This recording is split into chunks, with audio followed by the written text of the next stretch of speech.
मैं समझता हूं सरकार ने नीति बनाई, शायद कुछ सोचकर अच्छी ही बनाई, लेकिन इसके साथ साथ इतने सालों के बाद जो देखने को मिला, लगता है कहीं हम खुद को फेल पा रहे हैं। उसके लिए करना क्या चाहिए? मुझे लगता है कि सरकार को ये जितना पेयजल डिपार्टमेंट, ये डिपार्टमेंट, वो डिपार्टमेंट, जिनमें अपना ही कोई कोऑर्डिनेशन कई बार नहीं होता है, अब समय आ गया सरकार एक तो कोऑर्डिनेशन बनाए आपस में, दूसरा सरकार अपने हाथ में मत ले इन सब चीजों को, एक नई व्यवस्था खड़ी करे।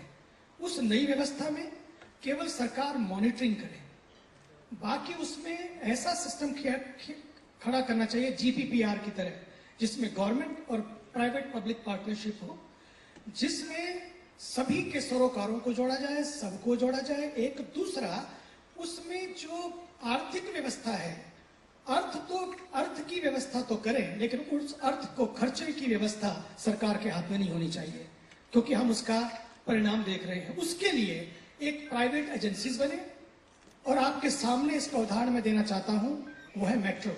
मेट्रो में आज वो लोग, एक जो रिटायरमेंट की एज के बाद का व्यक्ति, जिन लोगों ने ये प्लान बनाया कम पैसे में, कम समय में, और विदेश में जाने वाली उस योजना को अपने हाथ में लिया और करके दिखा दिया आज के पेपर में, ताकि मेट्रो ने जब पेड़ काटे, संकल्प किया कि एक पेड़ काटेंगे 10 लगाएंगे। अब 10 नहीं बल्कि 11। क्यों? क्योंकि एक ही व्यक्ति को या एक ही कमेटी को, एक ही कमीशन को अधिकार दिए गए।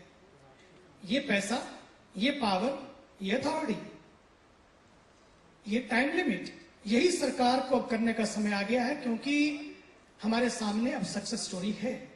हम यही करें कि आज पूरे भारत में, मैं धन्यवाद देना चाहता हूं भारत के प्रधानमंत्री को, जिन्होंने कम से कम सोचा, और उससे पहले सोचा श्री राजीव गांधी जी ने, और उसको आगे बढ़ाया।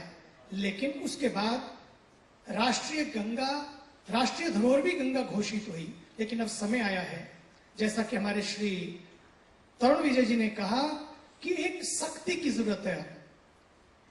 अब एक ऐसा कानून बने जो उसमें सीधे सीधे जो पॉल्यूशन डाले 5 साल की जेल होनी चाहिए। और मैंने ये बात संतों से की है। सरकार कई बार डरती है कि अगर संत समाज, धार्मिक समाज खड़ा हो जाएगा, आंदोलन होंगे, समस्याएं होंगी, और कई आंदोलन दिल्ली में हुए, समझौते हुए, और उसके बाद पीछे हटना पड़ा।